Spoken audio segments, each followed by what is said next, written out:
Hi, my name's Heather Nasangla, and I'm going to be doing a video today demonstrating an advanced assessment technique used in assessing and diagnosing meningitis. Specifically, this video is going to focus on two signs, the Koenig's and Brudzinski's signs. For a little background, for those of you not familiar with meningitis, or just as a refresher, meningitis is a syndrome that's caused by an inflammation of the meninges, which are the three layers that enclose the brain and the spinal cord.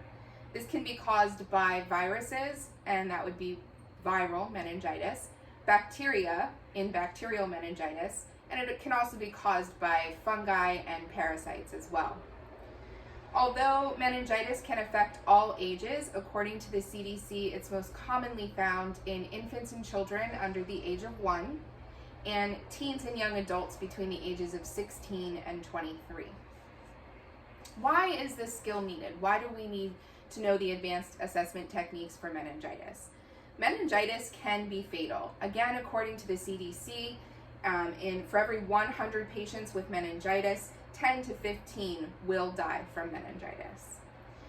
And for every 5 survivors, 1 in every 5 will suffer long-term disabilities, which can include hearing loss, loss of limbs, brain damage, and nervous system problems. Meningitis is very contagious. It is contagious through respiratory and throat secretions that come when you are in close contact with someone who is a carrier or who is positive for meningitis, as well as prolonged contact. Early recognition and treatment is key. So we want to recognize it early and start treating our patients with broad spectrum antibiotics, specifically those from the cephalosporin family, such as ceftriaxone. When this skill could be used, there's many clinical scenarios that this can come into play.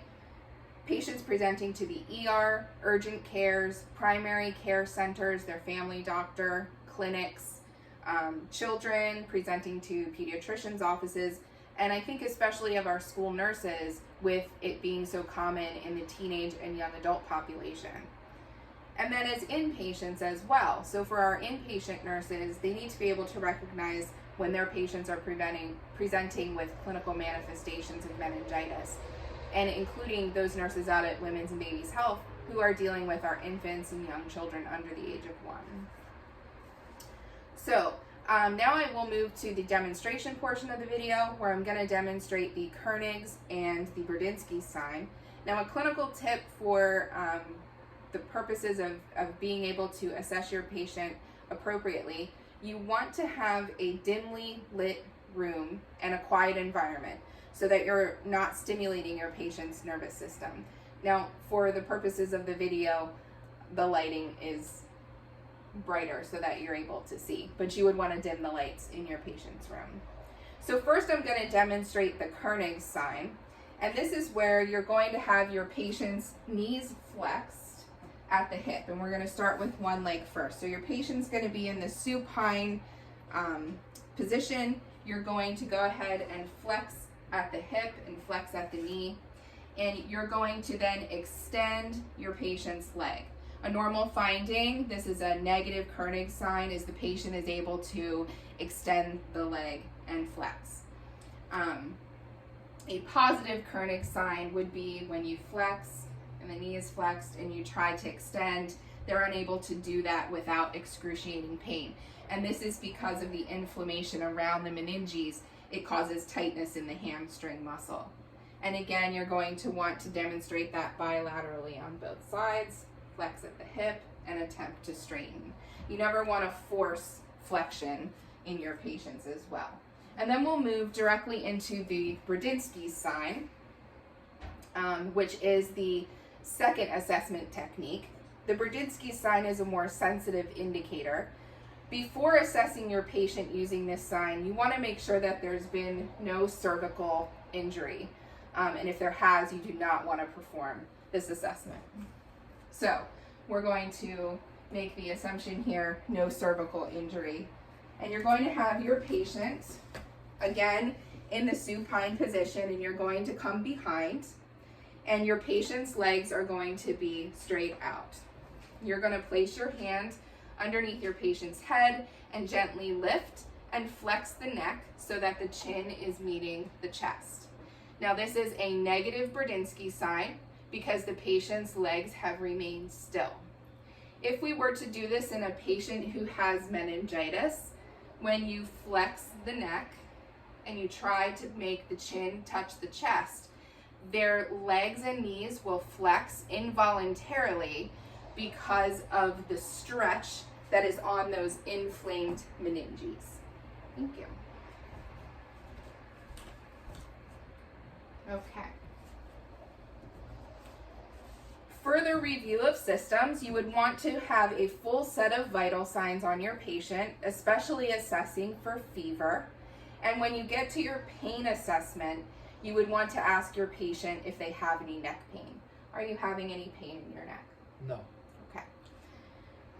Fever, headache, and neck stiffness are the three sort of hallmark symptoms of meningitis in adults and young adults.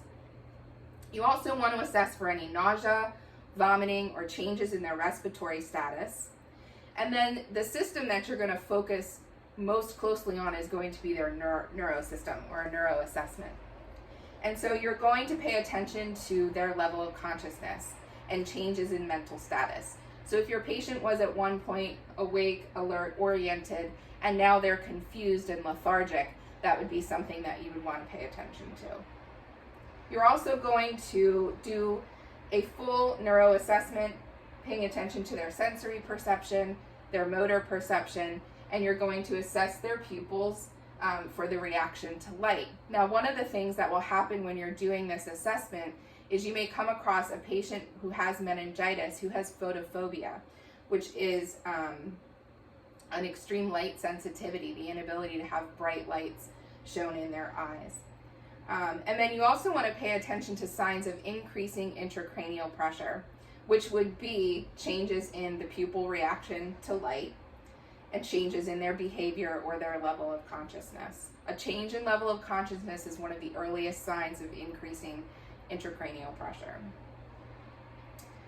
Then in infants and children, there's a couple things you want to pay attention for that are a little different than adults. In infants, you want to look for the bulging fontanelles in their skull, a high-pitched cry, as well as the lethargy. These are all indications of increasing intracranial pressure in infants. And then in children, sometimes they can have a red or purple-looking petechia-like rash on their skin. So you want to pay attention to that as well. Now, further assessments that you may want to advocate for your patient would be a lumbar puncture or LP. This is done where they will extract some cerebral spinal fluid from the lumbar spine, and they're checking it for cloudiness due to increasing white blood cells and proteins that are present. Oftentimes, your patient will have a CT of the head to rule out any sort of brain herniation before an LP can be performed. Labs that you may want to ask your physician for would be a CBC with differential or a complete blood cell count with differential. And you're looking here for leukocytosis or an increase in white blood cells, as well as a left shift that would indicate more production is occurring of those white blood cells. You could also get a serum procalcitonin, which will help you differentiate between bacterial and aseptic meningitis. Blood cultures as well as bacterial antigen testing can be done. And in pneumococcal meningitis, oftentimes a chest x-ray will be done because those patients typically have pneumonia as well.